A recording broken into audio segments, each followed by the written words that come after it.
आप देख रहे हैं इंडिया की आवाज़ आप तक। आप हमारे यूट्यूब चैनल को लाइक, सब्सक्राइब और शेयर करना ना भूलें। वह फेसबुक पेज को फॉलो करें। हैं। धन्यवाद। और इसमें दो अलग चीज़ें हैं। एक एजुकेशन है, बहुत सारे लोग एजुकेटेड होते हैं लेकिन पर्सनैलिटी ऐसी नहीं है, या उनका जो कहिए कि डेवलप नहीं है अपने आप में इतना कि वो जाके किसी पदाधिकारी के सामने खड़े होकर अपनी बात को रख सकें। लड़ना तो है नहीं, अपनी बात रखनी है।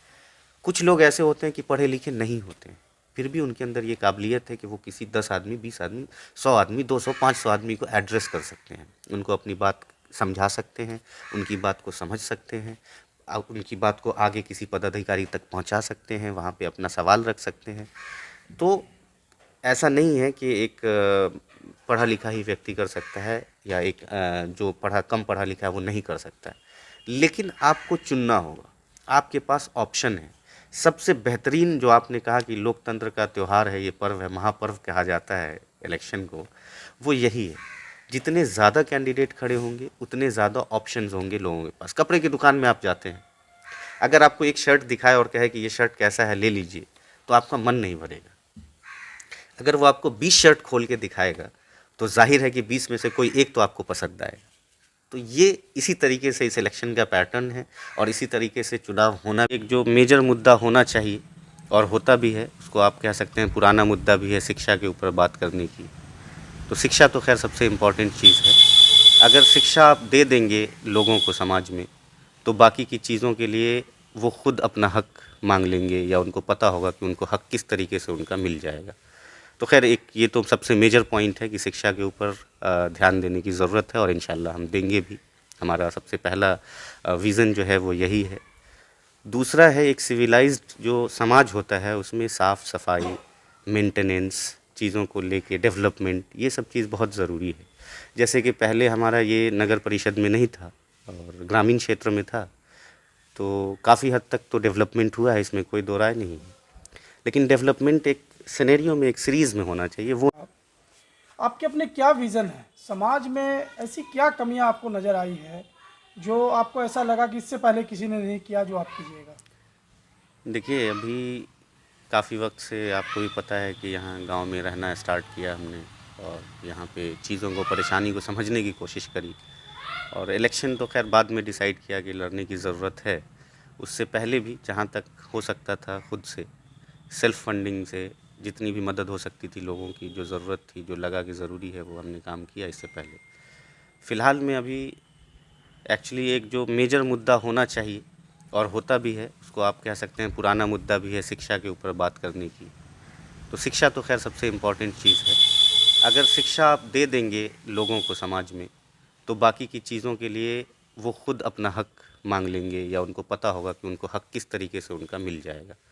तो खैर एक ये तो सबसे मेजर पॉइंट है कि शिक्षा के ऊपर ध्यान देने की ज़रूरत है, और इंशाल्लाह हम देंगे भी। हमारा सबसे पहला विज़न जो है वो यही है। दूसरा है एक सिविलाइज्ड जो समाज होता है उसमें साफ़ सफाई, मेंटेनेंस, चीज़ों को लेके डेवलपमेंट, ये सब चीज़ बहुत ज़रूरी है। जैसे कि पहले हमारा ये नगर परिषद में नहीं था और ग्रामीण क्षेत्र में था, तो काफ़ी हद तक तो डेवलपमेंट हुआ है, इसमें कोई दो राय नहीं है। लेकिन डेवलपमेंट एक सिनेरियो में, एक सीरीज़ में होना चाहिए, वो नहीं हुआ। जैसे कि एक सर्टेन डिस्टेंस तक जो है हमने बना दिया नाला, फिर कुछ गैप कर दिया, फिर एक सर्टेन डिस्टेंस तक नाला बना दिया, तो वो नाला क्या है, वो यूज़लेस है। या एक रोड बना, मान के चलिए यहाँ से आपने एंटर किया, ढलाई किया हुआ रोड है, बीच में फिर गैप हो गया, फिर आगे ढलाई किया हुआ रोड है। हो सकता है कि ये स्कीम रहा होगा, बट हमको लगता है कि उसको एक सीरीज़ में करने की ज़रूरत है। हम 10% रोड बनाएं, लेकिन बेहतरीन बनाएं और अच्छा बनाएं, ताकि उससे लोगों को ज़्यादा से ज़्यादा लाभ मिले। जितनी दूर भी चलें, अच्छे सड़क पे चलें, ये नहीं कि बीच में फिर ख़राब है फिर अच्छा है, या नाला बना हुआ है। अभी आप देखेंगे किसी भी गांव का, तो नाला तो बहुत जगह बना है, लेकिन उसमें से 10% भी नहीं है, जो मेरा सर्वे है कि 10% भी यूज़ में नहीं है। तो हमको लगता है कि अगर हम जीतते हैं, हमको जनता जिताती है, तो एजुकेशन पे काम करने की ज़रूरत है। अब जैसे कि देखते होंगे कि नगर परिषद की घोषणा के बाद यहाँ पे झाड़ू वगैरह लगना स्टार्ट हो गया है। तो झाड़ू लग तो रहा है, लेकिन कूड़ा तो अभी भी हम खेत में फेंक रहे हैं या घर के पीछे फेंक रहे हैं। तो हमारा ये मानना है कि अगर हर एक घर के पास अगर दे सकें तो बेहतर है, नहीं दे सके तो 4-5 घर जहाँ पे डस्टबिन की सुविधा हो, जहाँ पे कि सुबह कूड़े वाला आए उसको लेके चला जाए गाड़ी में डाल के, या सफाई करने वाला उसमें इकट्ठा कर दे, जो बंदा आएगा उठाने के लिए वो सारा उठा के लेके चला जाए। तो ये बहुत ज़रूरी चीज़ है। अब आ जाइए नाले के ऊपर। नाला कहीं पे भी यूज़ में नहीं है। क्या है कि सीपेज का पानी किसी के घर के पीछे बह रहा है, किसी के घर के आगे बह रहा है, कहीं पे नाला है तो यूज़ में हमको नहीं दिखा है। तो उन सब को इंटरकनेक्ट करने की ज़रूरत है। लेट्स सपोज़ कि 100 मीटर आगे बना हुआ है, बीच में 200 मीटर गैप है, 100 मीटर आगे बना हुआ है। तो उस 200 मीटर को हम कैसे कनेक्ट करेंगे जिससे कि किसी की जगह को हम हैम्पर नहीं करें, रोड को हैम्पर नहीं करें, कोई चीज़ को नुकसान भी ना पहुँचे, और वो एक कनेक्टिविटी हो जाए कि पूरे वार्ड नंबर 13 का सारा सीपेज का पानी एक या मैक्सिमम 2 एक डैम पे जाके गिर जाए। ऐसा कोई एक कहीं पे हमने छोटा सा डैम बना दिया, उसमें सारी कनेक्टिविटी दे दी, उस डैम का वक्त पे हमने उसको सफाई करवाया। ये सब चीज़ हमको लगता है कि बहुत अहम है। जो चीज़ डेवलपमेंट हुआ है लेकिन उस तरीके से नहीं हुआ जिस तरीके से होना चाहिए। क्या ऐसा भी लगता है आपको कि पंचायती राज का जो सिस्टम था उसमें फंडिंग कम आती थी वर्क करने की? देखिए और फंडिंग, नगर परिषद हो गया था, इसमें फंडिंग थोड़ा ज़्यादा होगी, गवर्नमेंट ध्यान भी देखिए देगी। क्या है कि फंडिंग का मसला तो ये है कि हर टाइम पे अलग अलग तरीके से सैंक्शन होता है। अब वोटर को एक चीज़ समझना होगा यहाँ पे। पहले क्या था कि जल नल योजना आया तो सारे वार्ड मेंबर को मिला और सारे वार्ड मेंबर ने लगा दिया, या कोई अदर स्कीम आया, कोई भी चीज़ आया तो सबको मिलता था इक्वली और लोग लगा देते थे। लेकिन ये नगर परिषद है, इसमें वो चीज़ नहीं होगा कि 10 लोगों को साबुन बांटना है, 20 लोगों को कपड़ा बांटना है, या 10 लोगों को घर मकान देना है, 200 फीट रोड बनाना है, जल नल, ऐसे नहीं आएगा। इसका तरीका होता है नगर परिषद का, ये शायद बहुत कम लोगों को पता होगा। पहले हमको ये बना के देना होगा रिपोर्ट कि सर 100 मीटर रोड नाला बना हुआ है, उसके बाद 200 मीटर का गैप है और फिर 100 मीटर बना हुआ है, लेकिन इसका कहीं पे एक जो इकट्ठा एकत्रित करने का जो कोई एक सेंटर होना चाहिए वो नहीं है। हम पहले ये चीज़ बना के रिपोर्ट भेजेंगे, फिर वो हमसे एस्टीमेट मांगेंगे, ठीक है। फिर हम एस्टीमेट बनाएंगे कि इतना पैसा इस प्रोजेक्ट को कंप्लीट करने में लगेगा और इतनी अवधि में हम इसको कर सकते हैं कंप्लीट।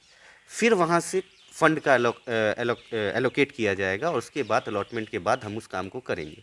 ऐसा नहीं, तो इसमें जब तक पढ़ा लिखा समझदार व्यक्ति नहीं होगा जो 10 लोगों से बात कर सकता है अधिकारी से जाके, या अपने प्रोजेक्ट को खुद बना सकता है, उसको खुद समझ इतनी सलाहियत होनी चाहिए कि उसको समझ में आए कि किस काम को कितनी प्रायोरिटी देनी है और किस वक्त, किस पीरियड ऑफ टाइम में उस काम को करने की ज़रूरत है। अब बरसात स्टार्ट हो गया और हम चले नाला बनवाने तो जाहिर सी बात है कि नहीं हो पाएगा। तो कहने का मतलब है कि इसमें क्या होगा, प्रोजेक्ट वाइज पैसा मिलेगा। जो फंडिंग होगी इसमें क्या होता है कि आपने एक एस्टीमेट बना के दिया कि ये काम हमें कंप्लीट करना है, उसका एक सर्टेन अमाउंट लगेगा, इतने टाइम पे कंप्लीट होगा, फिर वहाँ से फंड आएगा, उसके बाद आपको उस काम को कंप्लीट करके और रिपोर्ट सबमिट करना होगा। अच्छा, एक आखिरी सवाल हमारा जी रहेगा बिल्कुल। कि ये लोकतंत्र का महापर्व है, इसमें सबको चुनाव लड़ने का अधिकार है, बिल्कुल। तो ऐसा नहीं लगता है आपको कि जिनको फॉर्म नहीं भरने आता है या जिनके पास एजुकेशन की कमी है वो लोग भी देखिए चुनाव में उस आते पे हैं? हम और इस वैसे तरीके लोग से, जब चुनाव में आते हैं तो पब्लिक को क्या नुकसान होता है? हाँ, इस पे हम समझिए अगर कुछ बोलते हैं तो शायद व्यक्तिगत टिप्पणी करने जैसा हो जाएगा। तो इस पे कहना मुनासिब नहीं है कि किसको लड़ना चाहिए या नहीं लड़ना चाहिए। अधिकार सबको है लड़ने का, सब लोगों को लड़ना चाहिए, हर किसी की रुचि होनी चाहिए। इसमें जितने ज़्यादा लोग इन्वॉल्व होंगे, जितने जितने ज़्यादा लोग जो हैं इसमें इंटरेस्ट दिखाएंगे, उतना लोकतंत्र के लिए बढ़िया है। क्योंकि जब 5 लोग होंगे तो आप जो मतदातागण होंगे उनको एक ऑप्शन होगा कि इस 5 में से बेहतर चुनना है, और अगर 2 ही खड़ा होगा तो या तो इसका सपोर्टर या तो उसका सपोर्टर, यही चीज़ हो सकती है। तो कैंडिडेट का ज़्यादा होना प्रॉब्लम नहीं है, लेकिन वोटर्स को ये समझने की ज़रूरत है कि मान लीजिए अगर मैं हूँ, मैं अपने पे रख के बोलता हूँ कि मैं एक फॉर्म को खुद फिल नहीं कर सकता हूँ, नॉमिनेशन का फॉर्म मैं कहता हूँ कि कोई वकील फिल कर दे, या मैं आपको कहूँ या किसी XYZ पर्सन को कहूँ कि आप मेरा फॉर्म फिल कर दीजिए। कल को मान लीजिए कोई स्कीम सरकारी चली आई, किसी बच्ची ने 10th में टॉप किया, उसको कोई एक फ़ंड मिलने वाला है सरकार से, वो हमारे पास आया, हमको जब खुद अपना फॉर्म नहीं भरने आता है तो हम उसका भर के क्या करेंगे? या उसको कोई चीज़ ऑनलाइन करानी है तो फिर उसको वही एजेंट के पास जाना होगा कि 1000 रुपये ले लीजिए, मेरा फॉर्म भर दीजिए। तो मेरे कहने का मतलब है कि एक शिक्षित समझदार आदमी को अगर आप चुनते हैं, जनता चुनती है, उसका फ़ायदा सिर्फ और सिर्फ जनता को ही मिलेगा, किसी मतलब भी आप काम के सीधे लिए। सीधे ये बात मानते हैं कि जो एजुकेशन वाले लोग इस आते हैं चुनाव में और चुनाव जीतते हैं तो समाज को इसको फायदा मिलता है? बिल्कुल होता है। मैं ये नहीं कहता हूँ कि आप हमको चुनिए, ये कहना होगा कि हम आपके चैनल के माध्यम से हम प्रचार कर रहे हैं, ये प्रचार तो है नहीं। ये एक इंटरव्यू है, इंटरव्यू में सिर्फ हम जनता से ये अपील करना चाहते हैं कि आप हमको नहीं, किसी को भी चुनें। और सिर्फ इस वार्ड की हम बात नहीं कर रहे हैं, किसी भी वार्ड में, किसी भी नगर परिषद में, किसी भी डिस्ट्रिक्ट में, किसी भी नगर पालिका में आपको चुनना है। सबसे पहले आपको ध्यान देना होगा कि वो आदमी योग्य कितना है, जिसमें 3, 4, 5 क्वेश्चन है कि क्या वो आदमी इतना योग्य है कि अपना फॉर्म खुद फिल कर सकता है, कि आपका कभी वो हेल्प कर दे किसी चीज़ में। क्या वो आदमी इस लायक है कि अगर उसको किसी इंस्पेक्टर से, किसी कलेक्टर से, किसी पदाधिकारी से आपके हक की बात करनी हो, लड़ाई करनी हो, आपके लिए कोई चीज़ हक का बात वहाँ से उठा के लाना हो कोई काम, क्या वो इस लायक है कि वहाँ खड़े होकर बात कर सके। लोग यहाँ हवलदार के सामने थरथरा जाते हैं बात करने में। ये मैंने महसूस किया, क्योंकि मैं भी इसी गाँव का हूँ। मैंने देखा है, मेरे घर में भी हैं, भाई हैं, नहीं कर सकते हैं बात, क्योंकि वो उस माहौल में नहीं रहे, वैसा एजुकेशन नहीं रहा, तो नहीं हो पाता है। तो ये देखना पड़ेगा आपको, ऐसा व्यक्ति जो आपके हक के लिए किसी अधिकारी से बात कर सके, आपके हक के लिए उसको जानकारी अगर किसी चीज़ की मिली और उस तक नहीं पहुंची, तो क्या वो इंटरनेट पे वो चीज़ें सर्च कर सकता है, उस लिंक तक पहुंच सकता है कि जहां से वो उस चीज़ को अप्लाई कर सके, आपके हक को दिलवा सके। ये सब चीज़ बहुत अहम है मेरे हिस्से हैं। और इसमें 2 अलग चीज़ें हैं, एक एजुकेशन है। बहुत सारे लोग एजुकेटेड होते हैं लेकिन पर्सनैलिटी ऐसी नहीं है, या उनका जो कहिए कि डेवलप नहीं है अपने आप में इतना कि वो जाके किसी पदाधिकारी के सामने खड़े होकर अपनी बात को रख सकें। लड़ना तो है नहीं, अपनी बात रखनी है। कुछ लोग ऐसे होते हैं कि पढ़े लिखे नहीं होते हैं, फिर भी उनके अंदर ये काबिलियत है कि वो किसी 10 आदमी, 20 आदमी, 100 आदमी, 200, 500 आदमी को एड्रेस कर सकते हैं, उनको अपनी बात समझा सकते हैं, उनकी बात को समझ सकते हैं, उनकी बात को आगे किसी पदाधिकारी तक पहुंचा सकते हैं, वहाँ पे अपना सवाल रख सकते हैं। तो ऐसा नहीं है कि एक पढ़ा लिखा ही व्यक्ति कर सकता है, या एक जो कम पढ़ा लिखा है वो नहीं कर सकता है, लेकिन आपको चुनना होगा, आपके पास ऑप्शन है। सबसे बेहतरीन जो आपने कहा कि लोकतंत्र का त्यौहार है, ये पर्व है, महापर्व कहा जाता है इलेक्शन को, वो यही है। जितने ज़्यादा कैंडिडेट खड़े होंगे उतने ज़्यादा ऑप्शंस होंगे लोगों के पास। कपड़े की दुकान में आप जाते हैं, अगर आपको एक शर्ट दिखाए और कहे कि ये शर्ट कैसा है, ले लीजिए, तो आपका मन नहीं भरेगा। अगर वो आपको 20 शर्ट खोल के दिखाएगा तो जाहिर है कि 20 में से कोई एक तो आपको पसंद आएगा। तो ये इसी तरीके से इस इलेक्शन का पैटर्न है, और इसी तरीके से चुनाव होना भी चाहिए कि जो आपको पसंद हो हर तरीके से, एजुकेशन वाइज हो, पर्सनैलिटी वाइज हो, उसका प्रीवियस आप हिस्ट्री उठा के देखिए कि वो बंदा कैसा रहा, किसी से लड़ाई है, झगड़ा है, किसी के साथ कोई बदतमीज़ी किया हो, या मान लीजिए कि पहले कभी किसी की मदद किया है क्या। एक तो क्या होता है इलेक्शन आने के बाद कि लोग, किसी की बेटी की शादी है, जाके खाना खा के आ गए, कहीं पे कुछ फोटो खिंचाने चंदा का दे दिया, सिस्टम चल हाँ, जाता है। तो ये चीज़ होता है। उसको मतलब सोशल मीडिया का जो लीडर होता है उसमें आप कंसीडर कर सकते हैं, ऑन ग्राउंड लीडर मैं उनको नहीं मानता हूँ। तो क्या ऑन ग्राउंड लीडर वही है जो आप उसका प्रीवियस हिस्ट्री देखिए कि कभी समाज में किसी चीज़ की ज़रूरत पड़ी तो क्या उस आदमी ने उसमें बढ़ चढ़ के हिस्सा लिया, अगर लिया तो किस लेवल तक लिया। उसके तो आपके पास ऑप्शन है ना, 5 कैंडिडेट है, आप पाँचों में कंपेयर कीजिए कि किसने कितना हिस्सा लिया, किसका क्या योगदान रहा। तो ये ज़रूरी है इन सब क्या चीज़ों। अपील करना चाहते हैं अपने लोगों से, अपने समाज के वोटर जो हैं आपके? हाँ, अब लास्ट में हम अपने लिए एक चीज़ कह सकते हैं कि अगर आपको लगे कि जो 5-6 पॉइंटर्स मैंने बताया है उसमें मैं फिट बैठता हूँ, तो ज़रूर वोट करें, और वोट करेंगे तो इंशाल्लाह निराश नहीं होने देंगे।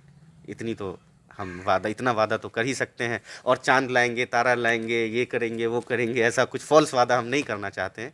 बिकॉज़ जो ज़रूरत होगी समाज की, जो हमको समझ में आएगा और जो हमको अवगत वो कराएंगे कि ये ज़रूरी है काम करना, तो उस काम को करेंगे, पूरी ईमानदारी और मेहनत के साथ करेंगे। और करते आए हैं पहले भी। इलेक्शन तो खैर अभी लड़ने का इरादा है, इससे पहले भी हमने समाज में जितना हो सका हमारी सलाहियत थी, हमने कोशिश किया है कि बेहतर से बेहतर लोगों की मदद कर सकें।